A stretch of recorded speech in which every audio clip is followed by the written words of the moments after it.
Hi, I'm AJ Choo, and this is my maker portfolio. Around me is the tangible representation of not only the time I've spent learning to build, but also the time I've spent working in a restaurant to fund my projects. The first build I would like to share with you is my homemade makerspace.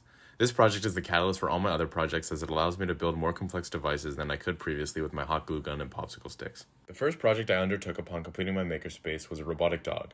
Through my first robotic dog, I learned to use Fusion 360 and Easy EDA to design parts and PCBs. After many iterations of various types of joints, I finally settled on a gear system to actuate the legs. The dog was never able to walk, however, as I may or may not have fried the servos learning to use my power supply. For my second robotic dog, I decided to get bigger servos and scale up the project. For the new dog, I wanted to introduce 2 axes of rotation in the shoulders to make the robot more mobile.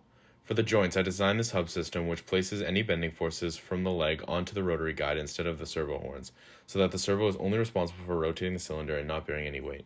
Big Dog, as it's named after my programming teacher, has a new custom PCB powered by an ATmega 328. I also used some trig to calculate the joint angles necessary to achieve X and Z coordinates of the foot, with the shoulder being the origin. Each leg also has its own PCB to distribute power and signal. With 143 3D printed parts, 5 custom circuit boards, 12 servo motors, and standing just over 12 inches tall, 26 inches long, and 13 inches wide, Big Dog is just a little bit bigger than my first robotic dog, and it actually kind of walks. I am currently saving to upgrade to 45 kilogram centimeter servos, which will allow Big Dog to walk more smoothly. While working on my robotic dogs, I also built a thrust vector controlled self-guided rocket named Manortink, after a character from my sophomore year geometry textbook.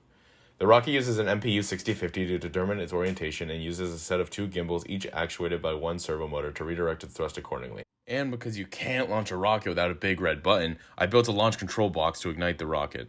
And, last but not least, my friends and I built a 16-foot trebuchet because, well, why the heck not?